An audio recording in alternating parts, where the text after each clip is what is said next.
Hi ನಮಸ್ಕಾರ friends, welcome to clarity can't and daily our clarity and growth channel.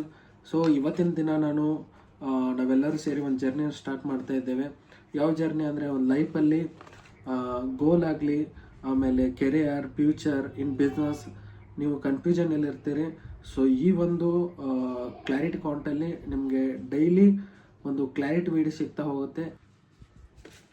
So most of the youth ಒಂದು common ಪ್ರಾಬ್ಲಮಲ್ಲಿ stuck ಆಗಿಬಿಟ್ಟಿದ್ದಾರೆ. ಅದು ಯಾವ್ದು problem ಅಂದ್ರೆ confusion. So ಅವರು ದಿನನಿತ್ಯ ಜೀವನದಲ್ಲಿ ಸ್ಟಡಿ ಆಗಲಿ, ಆಮೇಲೆ ಬಿಸ್ನೆಸ್, ಆಮೇಲೆ ಜಾಬ್, ಎಜುಕೇಷನ್, ಆಮೇಲೆ ಇನ್ಕಮ್ ಆಗಲಿ, ಎಲ್ಲೋ ಒಂದು ಕಡೆ ಅವರು ಕನ್ಫ್ಯೂಷನಲ್ಲಿ ಸ್ಟಕ್ ಆಗಿಬಿಟ್ಟಿದ್ದಾರೆ. ಸೊ ಅದು ಯಾಕೆ ಆ ಥರ ಆಗ್ತಾ ಇದೆ ಅಂದರೆ, ನಮ್ಗೆ ಯಾರು ಯಾವ ಥರ ನಾವು ಅದನ್ನು ಯೋಚನೆ ಮಾಡಬೇಕಂತ ಹೇಳ್ಕೊಟ್ಟಿಲ್ಲ. ಆ ಕನ್ಫ್ಯೂಷನಿಂದ ಹೊರಗೆ ಬರಲಿಕ್ಕೆ ಅಥವಾ ಯಾವುದಾದ್ರೂ ಒಂದು ಕೆಲಸ ಮಾಡಲಿಕ್ಕೆ ನಮಗೆ ಸಡನ್ನಾಗಿ ಹೇಳ್ಬಿಡ್ತಾರೆ, ಈ ಒಂದು ಕೆಲಸ ನೀವು ಮಾಡಿ ಅಂತೇಳಿ ನಮ್ಗೆ ಟೀಚ್ ಮಾಡ್ತಾರೆ. ಬಟ್ ಅಲ್ಲಿ ವಿಚಾರಧಾರಣೆಗಳು ನಾವು ಯಾವ ಥರ ಮಾಡಬೇಕಂತ ಸೊ ನಮ್ಗೆ ಯಾವುದೇ ರೀತಿ ಯಾರು ಹೇಳ್ಕೊಡಲ್ಲ. ಸೊ ಇದರಿಂದ ಏನಾಗ್ಬಿಡುತ್ತೆ ಅಂದರೆ ನಮ್ಮ ಲೈಫ್ ಕೂಡ ಸ್ಲೋ ಆಗಿ ಹೋಗುತ್ತೆ, ನಾವು ಡಿಸಿಷನ್ ಕೂಡ ಲೇಟಾಗಿ ತೊಗೋತೀವಿ. ಇದರಿಂದ ನಮ್ಗೆ ಏನಾಗುತ್ತೆ, ಕಾನ್ಫಿಡೆನ್ಸ್ ಕೂಡ ಕಡಿಮೆ ಆಗಿಬಿಡುತ್ತೆ. ಸೊ ನೋ ವರಿ ಅಬೌಟ್, ಇವಾಗ ಅದನ್ನು ನಾವು ಕ್ಲಿಯರ್ ಮಾಡ್ತೀವಿ. ಅದಕ್ಕೆ ಅಂತಲೇ ಕ್ಲಾರಿಟಿ ಕಾಂಟ್ ಇದೆ. ಸೊ ಓಕೆ, ಇವಾಗ ಯಾಕೆ ಕನ್ಫ್ಯೂಷನ್ ಆಗ್ತಾ ಇದೆ ಅಂತ ಒಂದು ಕ್ಲಿಯರ್ ಮಾಡ್ಕೊಂಡು ಇವಾಗ ಒಂದು ಲೈಫ್ ಕ್ಲಾರಿಟಿ ಬಗ್ಗೆ ಮಾತಾಡೋಣ. ಸೊ ಯಾವ ಥರ ಕ್ಲಾರಿಟಿ?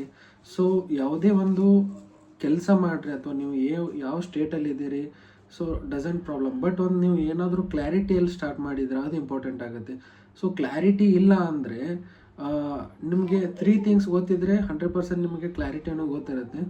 ಸೊ ನಿಮ್ಮ ಜೀವನದಲ್ಲಿ ನಿಮಗೆ ಏನು ಬೇಕಾಗಿದೆ, ಆಮೇಲೆ ಎರಡನೇ ಕ್ವೆಶನ್ ಬಂದುಬಿಟ್ಟು ಅದು ಎದಕ್ಕೆ ನಿಮಗೆ ನೀಡ್ ಇದೆ ನಿಮ್ಮ ಲೈಫಲ್ಲಿ. ಸೊ ಅದನ್ನು ನೀವು ಯಾವ ಥರ ನೀವು ಅಚೀವ್ ಮಾಡ್ಕೊಳ್ತೀರಾ ಅಂತ ನಿಮಗೆ ಗೊತ್ತಿದ್ದರೆ, ಸೊ ನಿಮ್ಗೆ ಗೊತ್ತಾದರೆ 100% ನಿಮ್ಮ ಲೈಫಲ್ಲಿ ಕ್ಲಾರಿಟಿ ಬರುತ್ತೆ. ಸೊ ಕ್ಲಾರಿಟಿ ಅನ್ನೋದು ಇದೊಂದು ಮೋಟಿವೇಶನ್ ಅಲ್ಲ, ಇದು ಜಸ್ಟ್ ಅ ಡೈರೆಕ್ಷನ್. ಇದು ನಿಮ್ಮ ಜೀವನಕ್ಕೆ ಒಂದು ರೋಡ್ ಮ್ಯಾಪ್ ಅಷ್ಟೇ. ಸೊ ಇದನ್ನು ಕ್ಲಾರಿಟಿ ಈ ಸೆಷನ್ ಕೂಡ ನಮ್ಮ ಕ್ಲಾರಿಟಿ ಕಾಂಟ್ ಅಕಾಡೆಮಿ ಕಡೆಯಿಂದ ನಿಮ್ಗೆ ಸಿಗುತ್ತೆ. ಸೊ ಇವತ್ತಿನ ದಿನ ಒಂದು ಕನ್ಫ್ಯೂಷನ್ ಮತ್ತು ಒಂದು ಕ್ಲಾರಿಟಿ ಬಗ್ಗೆ ನಾವು ಡಿಸ್ಕಸ್ ಮಾಡಿದ್ವಿ. ಇದು ಅಷ್ಟೊಂದು ದೊಡ್ಡ ವಿಷಯ ಅಲ್ಲ, ಬಟ್ ಆದರೂ ಪವರ್ಫುಲ್.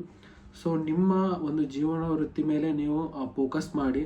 ಸೊ ಇವತ್ತಿನ ಒಂದು ವಿಡಿಯೋದಿಂದ ನಾವು 100% ಆಗಿ ಇಂಪ್ರೂವ್ಮೆಂಟ್ ಆಗಲಿಲ್ಲ, ಬಟ್ ಆಗಿರೋದು ಅಷ್ಟೇ 1%, ಜಸ್ಟ್ 1% ಆಗಿದ್ವಿ.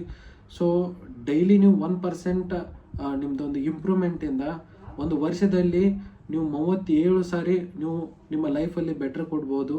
ಸೊ ಯಾಕೆ ಈ ಥರ ಆಗ್ತಾ ಇದೆ ಅಂದರೆ, ಅದು ಕ್ಲಾರಿಟಿಯ ಒಂದು ಕಂಪೌಂಡಿಂಗ್. ನೀವು ಕಂಪೌಂಡಿಂಗ್ ಡೈಲಿ 1% ಕ್ಲಾರಿಟಿ ನೀವು ಹೊಂದ್ತಾ ಹೋದರೆ 100% ನಿಮ್ಮ ಜೀವನದಲ್ಲಿ ಸಕ್ಸಸ್ ಆಗೇ ಆಗ್ತೀರಾ.